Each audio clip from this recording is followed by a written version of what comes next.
오늘 보다 활력 있는 몸으로 여러분을 뵐 수 있어서 너무나 감사합니다. 여러분도 더욱 강령하시기 바랍니다. 오늘은 504주년 종교개혁 주일인데 종교개혁의 슬로건은 한 세 가지로 요약이 되어집니다. 오직 성경, 오직 믿음, 오직 은혜, 이런 것입니다. 여러 가지 설명이 필요하지만은 다 생략하고 오늘은 우리가 구원을 얻는 것이 어떤 행위나 공로가 아니라 믿음 때문에 오직 믿음으로만 의인은 살게 되고 우리의 믿음은 곧 우리의 구원에 이르게 하는 유일한 통로다. 믿음으로 우리는 구원을 얻는다 하는 말씀과 관련해서 오늘 본문을 정하고 말씀을 나누려고 합니다. 믿음과 관련해서 우리에게 위험한 생각이 하나 있는데 그것은 자기 신념이나 희망을 믿음으로 착각하는 것입니다. 교회를 다니면서 믿는다 하지만 실제로 하나님이 행하시는 일에 대한 믿음이 있는 것이 아니라 자기가 되고 싶고 하고 싶고 갖고 싶은 어떤 내용에 대한 생각을 주실 줄로 믿습니다. 할 줄로 믿습니다. 될 줄로 믿습니다. 이렇게 믿고 살아가는 희망을 믿는 사람이 될 수가 있습니다. 그건 자기 신념일 뿐 성경이 말하는 약속이 아니죠. 믿음이 아닙니다. 뭔가 이루어지기를 바라는 희망은 우리를 긍정적으로 만들기도 하고 용기를 북돋워 주기도 하고 그리고 기다릴 수 있게도 하지만 그러나 희망이라는 것은 약속이 있는 것이 아니기 때문에 되고 싶어도 갖고 싶어도 될 수 없을 때가 많습니다. 그럴듯하지만 그런 희망에는 약속이 없기 때문입니다. 성경에서 말하는 믿음이라고 하는 것은 하나님의 약속을 믿는 믿음입니다. 하나님이 말씀하신 대로 그 약속하신 것들이 이루어져 감을 믿는 것이 우리의 그리스도인이 속에서 가지는 믿음이라는 것입니다. 하나님의 말씀의 약속은 화려하지도 않고 때로는 좀 시시해 보이기도 하고 어떨 때는 이런 게 이루어질까 그런 생각이 들면서 막연해 보이기도 합니다. 그러나 하나님의 말씀은 모든 말씀이 약속대로 이루어져 왔습니다. 할렐루야. 또 앞으로도 이루어져 갈 것입니다. 반드시 이루어집니다. 왜 그렇습니까? 하나님께서 약속하셨기 때문입니다. 하나님께서 하신 약속이기 때문에 그 약속은 변치 않고 성취되어지는 것입니다. 그래서 성경을 보는 방법 중에 하나가 이 성경을 약속과 성취로 하는 큰 테두리, 틀로 가지고 성경을 읽는 방법이 하나 있습니다. 하나님이 약속하신 것이 어떻게 성취되어지고 또 앞으로 성취되어져 갈 것인가 하는 것을 가지고 그 시선에서 성경을 보는 방법이 있습니다. 하나님의 말씀 속에는 약속이 들어있고 우리는 그 약속을 믿고 사는 사람이다 하는 것이죠. 이것이 그리스도인입니다. 하나님의 말씀은 그 약속이 이루어지는 과정 속에서 사건이 일어나고 일이 만들어지고 우리가 계획하거나 생각하지 못했던 놀라운 초월적인 일들이 벌어지게 되어지는 것입니다. 그래서 믿음이 놀라운 은총으로 우리의 삶을 이끌어가게 되는 역사도 경험하게 됩니다. 이러한 하나님의 약속에 대한 믿음은 덮어놓고 믿는 믿음은 아닙니다. 또 다른 믿음의 아주 위험한 것은 무조건 믿어라 하는 것입니다. 덮어놓고 믿을 때는 여러분 결정적인 위기가 올 때에 믿음의 근거를 잘 모르기 때문에 쉽게 흔들리고 또 믿음이 없는 사람처럼 결정하고 행동하게 되는 것입니다. 그래서 하나님의 약속의 말씀을 믿을 때는 그 믿는 내용에 대해서 깊이 생각하고 또 의심도 해보고 회의도 가지고 과연 그런가 탐구하고 믿어야 합니다. 특별히 그 믿음에 도움이 되는 것은 이전의 사람들의 경험, 예언자들의 얘기를 성취한 내용들, 이런 것들이 도움이 많이 되지요. 그래서 어떤 신학자는 그렇게 말했습니다. 믿음이란 회의를 거치면서 더욱 깊어진다. 믿음은 회의를 거치면서 깊어진다. 그림을 좀 그리자면 예를 들어 나선형으로 올라가는 것이 믿음입니다. 음표를 그릴 때 높은 음자리 이렇게 그리잖아요. 처음 믿을 때에 뜨겁고 사랑이 충만하고 확신도 있고, 그러다가 어느 순간에 올라가던 믿음이 뚝 떨어집니다. 하나님이 안 계신 것 같고 시험이 들거나 또는 마음속에 어떤 의심이 들거나 냉랭해집니다. 밑바닥을 칩니다. 그러다가 어떤 계기가 주어지거나 한마디 하나님의 말씀이 자기를 일으켜 세웁니다. 그리고 다시 올라갈 때는 처음 믿을 때보다 훨씬 높은 곳으로 올라갑니다. 하나님을 더욱더 신뢰하게 되어지는 것이죠. 그렇게 점점 믿음이 자라서 가장 높은 그리스도의 장성한 분량에 이르도록 자라가게 되는 것입니다. 식어질 때에 그렇기 때문에 낙심하지 말아야 합니다. 밑바닥까지 가더라도 하나님께서 여러분의 구원을 기뻐하시기 때문에 일으켜 세워 가십니다. 올라갈 때는 이전과 다른 차원으로 올라가게 될 것을 믿어야 합니다. 의심하거나 회의를 가지면 안 된다고 주장하는 사람들이 있습니다만은 저는 반대입니다. 무조건 믿어야 된다고 하면, 회의를 가지면 안 되고 의심을 하면 안 된다고 하면 사람들이 갖게 되는 생각이 있습니다. 그것이 소위 말하는 허위의식이라는 것입니다. 믿는 척합니다. 불편하지 않으려고. 안 믿는 사람으로 치부당하지 않으려고. 그래서 덮어놓고 믿지 말아야 한다는 것입니다. 여기에 회의를 거쳐서 깊은 믿음에 이른 사람이 있습니다. 누구입니까? 오늘 성경에 나오는 도마입니다. 십자가 사건 이후에 제자들은 삶의 모든 것을 버리고 쫓았던 제자들은 그야말로 모든 것을 잃은 기분이 들었습니다. 제자들은 그냥 우리처럼 신앙 따로 생활 따로 이렇게 산 것이 아니라 자기의 배와 그물과 부모를 다 버리고 자기 인생을 전부 들여서 예수님을 쫓기 시작했습니다. 주님을 그렇게 쫓던 제자들에게 있어서 예수님의 죽음, 그것도 비참하게 정치범으로 몰려서 십자가에 처형당하는 예수님의 모습을 본 것은 그들의 인생 모든 것이 무너진 것입니다. 자신의 인생에 예수님이 디딤돌 되어줄 줄 알았습니다.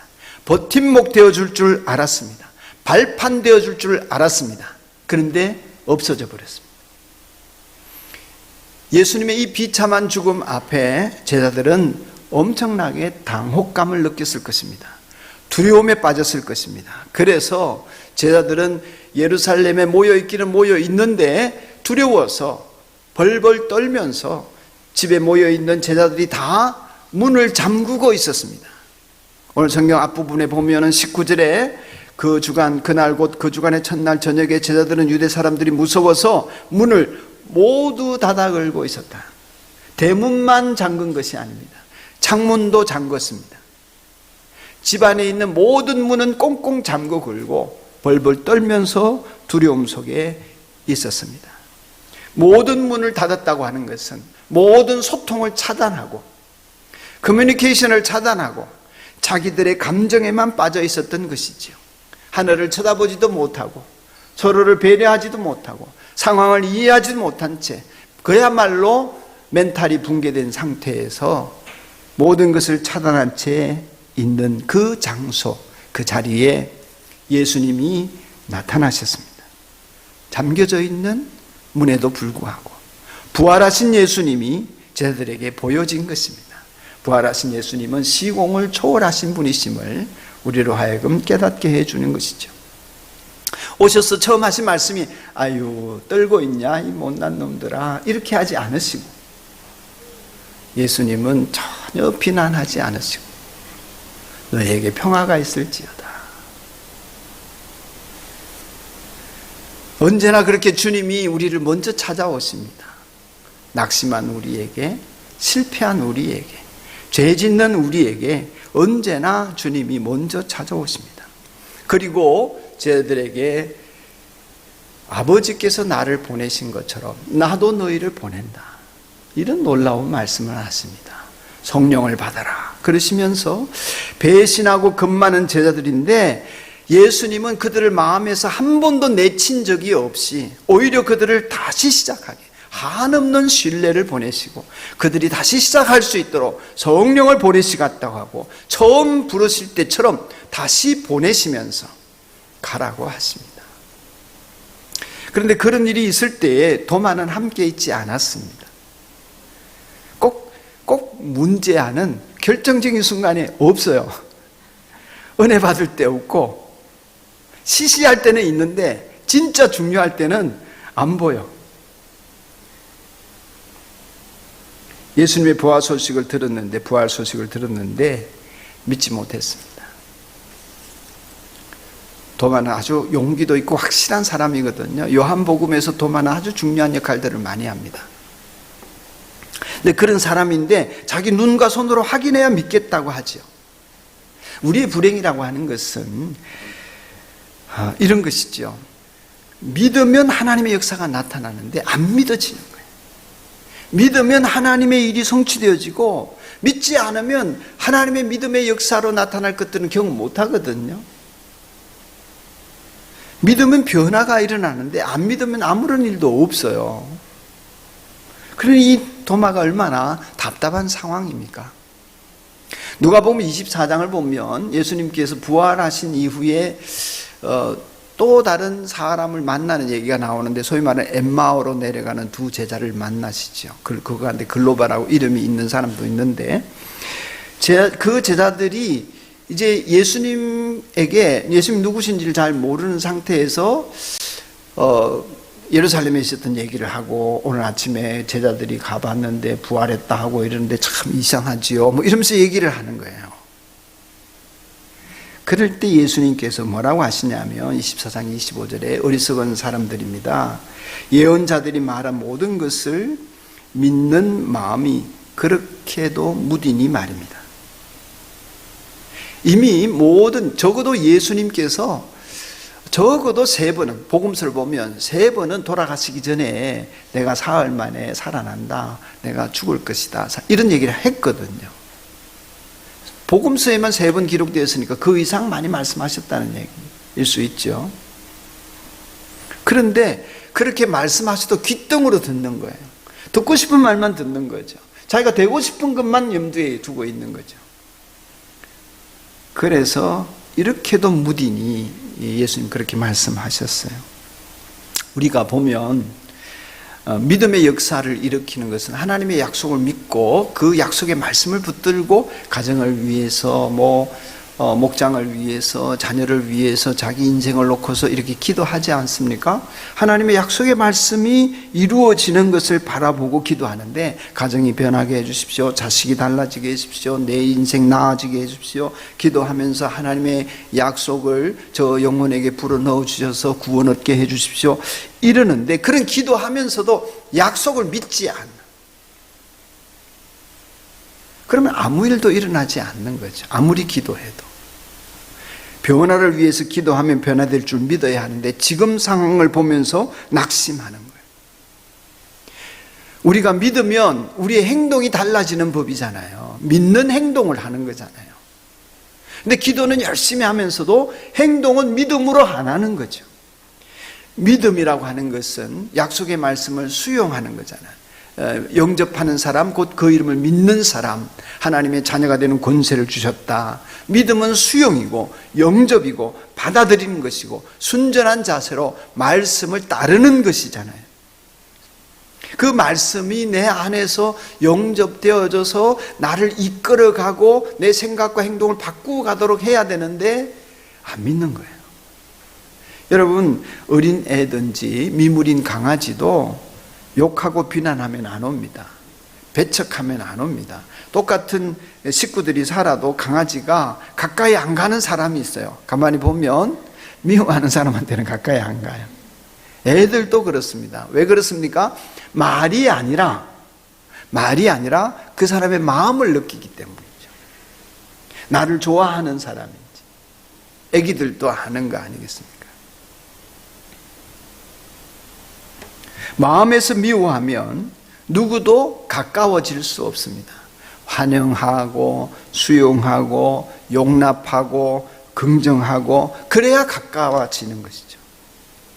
자식들이 마음에 안 든다고 속으로는 미워하면서 자식이니까 어쩔 수 없이 가까이 한다면 무슨 말을 해도 상관없습니다. 부모가 마음이 느껴지지 않기 때문에 자식과의 관계가 좋아질 수 없는 것이죠. 하나님께도 그렇습니다. 여러분 마음을 살피셔야 합니다.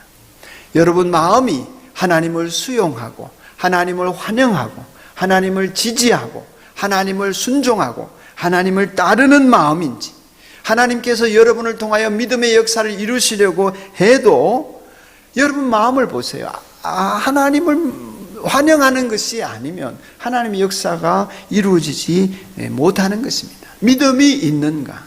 믿음으로 사는가? 오직 의인은 믿음으로 살리라 했는데 하나님의 약속을 나는 믿는가? 어떤 말씀을 믿는가? 무엇을 붙들고 있는가? 나는 도대체 어떤 말씀을, 다시 오신다는 주님 우리가 들어 알고 있는데 나는 정녕 믿고 그 다시 오실 주님을 기다리며 그 주님을 사모하는가 봐야 되죠.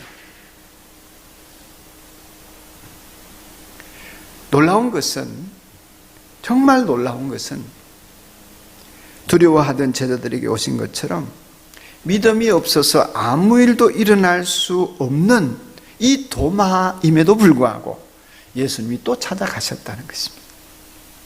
할렐루야. 예수님께서 찾아오셨다. 이것이 정말 은혜 중에 은혜인 것 같습니다. 나 같으면 절대 안 갈 텐데 언제나 예수님이 찾아오십니다. 나는 의심하는데, 우리는 의심하는 도마조차도 부정하는데, 그들을 부끄러워하고 그를 부끄러워하고 도마를 얼마나 비난하는데, 아이고 믿지 좀, 욕하는데, 하지만 주님은 그를 용납하십니다. 언제나 기억할 것은 우리가 비록 의심하거나 불신하거나 낙심하거나 여러 일들 속에서 주님께 죄를 짓는 일을 한다 할지라도 나의 구원과 나의 거룩함에 대한 나의 열심보다 우리 주님의 열심이 더 크다는 것입니다. 이것이 은혜입니다. 그래서 우리 안에 들어있는 99마리의 양보다 우리 바깥에 있는 한 마리의 영혼을 찾아 나서는 것이 예수님의 마음인 것인데, 그 심정으로 도마를 찾아오시고 여러분과 저를 찾아오시는 것입니다. 그렇게 의심하는데도 그 의심보다 하나님의 사랑이 더 위대한 것입니다. 그렇게 죄를 짓는데도 그 죄보다 하나님의 은혜가 훨씬 큰 것입니다.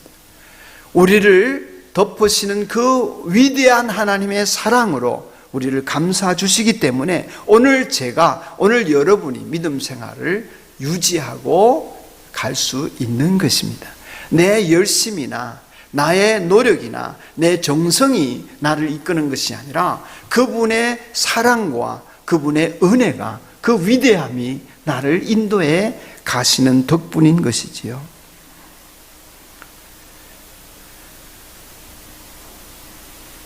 우리로 하여금 이 세상에서 쓰러지지 않고 영원한 나라를 바라보게 하시는 소망도 하나님께서 우리를 자비롭게 봐주시기 때문에 가능한 것이죠.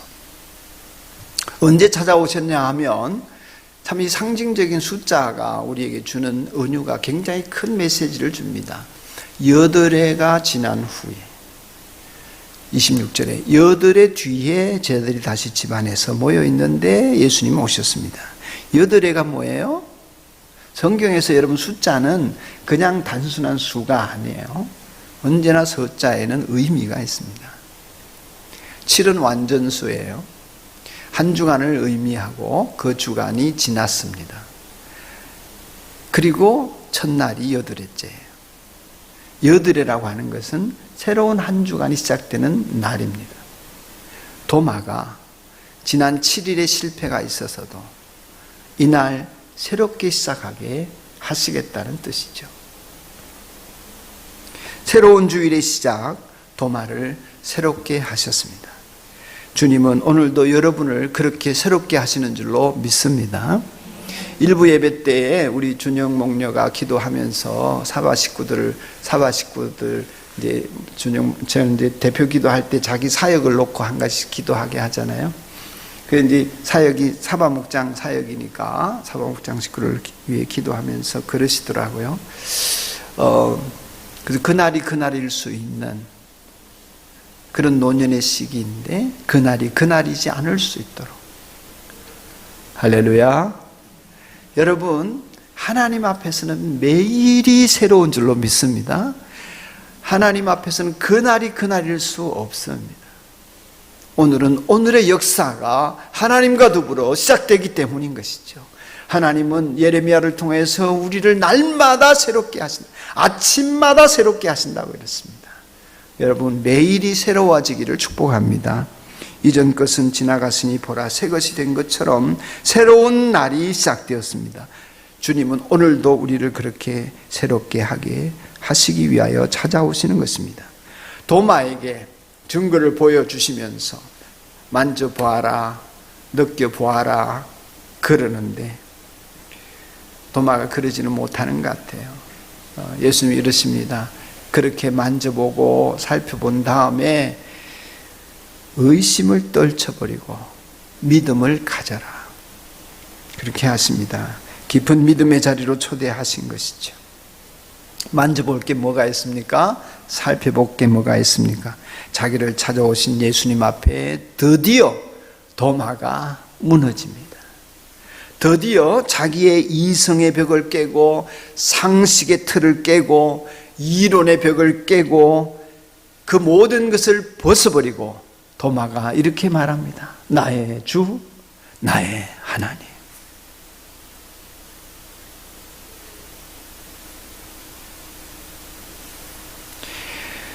마태복음이나 다른 공간복음서에서는 이 고백을 베드로가 하는 걸로 주로 나옵니다. 이제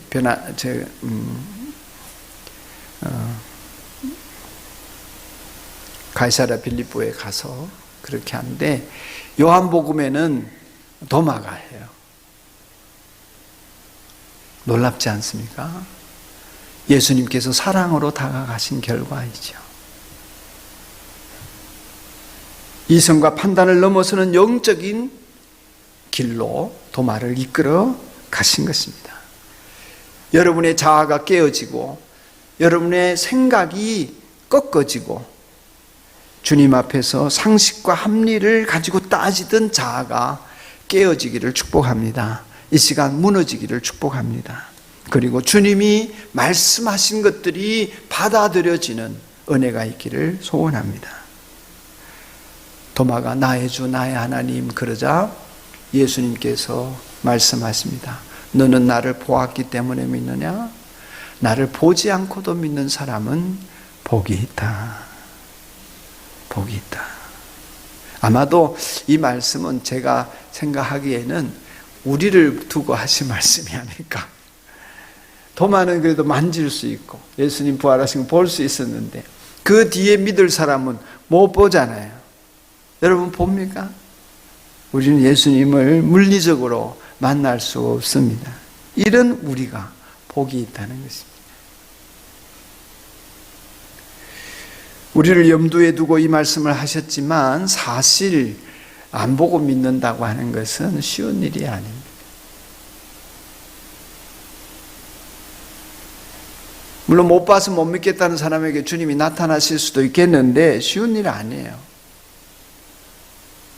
그러나 보고 믿겠다? 보고 믿는 게 무슨 믿음이에요. 그냥 이해하는 거지, 아는 거지.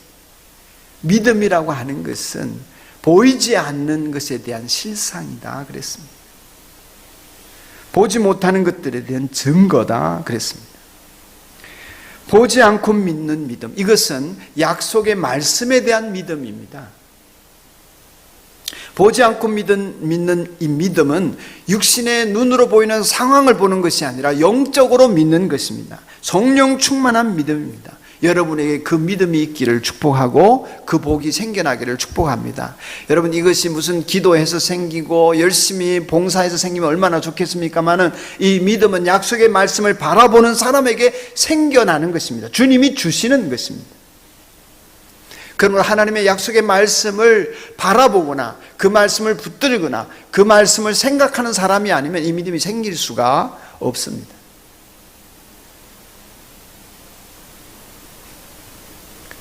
덮어놓고 믿으라는 것이 아닙니다. 그건 믿음이 아닙니다. 말씀의 약속을 믿고 말씀을 가지고 살아가십시오.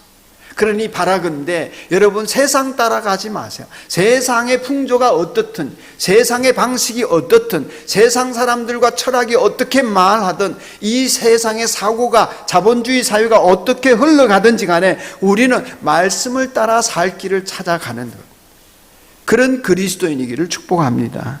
믿음을 가지고 가면 그 일에, 내 인생에 그 말씀이 이루어지는 기적을 보게 됩니다. 그 말씀이 약속으로 내 안에 자리 잡고 그 약속이 믿어지면 내 미래가 밝게 비춰지게 됩니다. 행복하지 않을 수 없습니다. 평안하지 않을 수 없습니다. 기쁨이 샘솟지 않을 수 없습니다. 상상할 수 없는 기쁨이 내 인생에 넘치게 됩니다. 복이 있는 거죠. 어떻게 해야 할까? 어떻게 우리는 이제 우리가 도마 얘기를 알았으니 회의를 넘어서서 더 깊은 신앙으로 나아가려면 어떻게 해야 할까? 어떻게 우리가 무언가를 경험하고 붙잡고 봐야 믿는 믿음에서 보지 않고 믿는 사람이 될 수 있을까? 약속의 말씀을 믿는 사람, 그 사람은 어떤 사람인가? 시편 1편에 보면 복 있는 사람은 악인의 꾀를 따르지 않는다 했습니다. 세상 풍조를 따르지 않는 것입니다. 악마의 계계를 따르지 않는다는 것입니다. 또 뭐라고 했냐면 오만한 자의 자리에 앉지 않는다고 했습니다. 이 오만한 자리라고 하는 것은, 그 오만함이라는 것은 내가 알아봤는데 이러는 것입니다. 내가 생각해 봤는데 이러는 것입니다. 하나님의 말씀을 듣고도 내 생각에는 이러는 것입니다. 그게 오만한 자의 자리입니다. 그렇게 하지 않고 오직 어떻게 한다고 했습니까? 여호와의 율법을 즐거워하여 그 율법을 주야로 묵상하는 자로다. 할렐루야. 하나님의 말씀을 묵상하는 사람에게 보이지 않는 믿음이 생기는 거예요. 보이지 않아도 믿는 믿음이 생겨나는 것입니다. 묵상이 뭐라고 했습니까? 묵상은 촛불 켜놓고 명상에 잠기는 것이 묵상이 아닙니다. 하나님의 말씀을 묵상한다고 하는 것에 가장 좋은 예는 초식동물을 예를 들자면 되새김질을 하는 것입니다. 풀을 잔뜩 먹어놓고 담아둔 다음에 수시로 꺼내서 곱씹고 되씹고 또 삼켰다가 또 곱씹고 되씹고 이러지 않습니까? 묵상은 그런 것입니다. 강아지 한 마리가 뼈다귀를 주웠습니다. 그 주운 뼈다귀를 가지고 맛있게 핥고 뜯고 합니다. 침을 발라가지고 아주 이로 그냥 이빨로 그냥 물어뜯고 가지고 놉니다. 그러다가 어떻게 합니까? 뒷마당을 파고는 거기다 묻어둡니다. 그리고 그 다음날 또 꺼내서 또 핥고 물어뜯습니다. 그럴 때에 그 강아지가 내는 소리가 있습니다. 그릉 그릉 쿵 쿵 이렇게 하면서. 그게 묵상한다는 단어의 원래 의미입니다. 하나님의 말씀 한 구절, 한 단어, 그 말씀이 그런가 하여서 생각하고 묵상하고 맛보고 묵상하고 연구하고 생각하고 그렇게 그르릉 그르릉 하면서 되새김을 하는 것입니다. 그것을 주야로 말씀을 묵상하는 그 사람이 복이 있다는 것입니다. 그 약속의 말씀이 내 것이 되는 것입니다. 마침내 시인의 표현처럼, 시편 기자의 표현처럼 주의 말씀이 송이꿀보다 더 답니다. 단맛이 느껴지는 것, 인생의 참 의미가 깨달아지는 것입니다. 즐거움이 생기는 것입니다.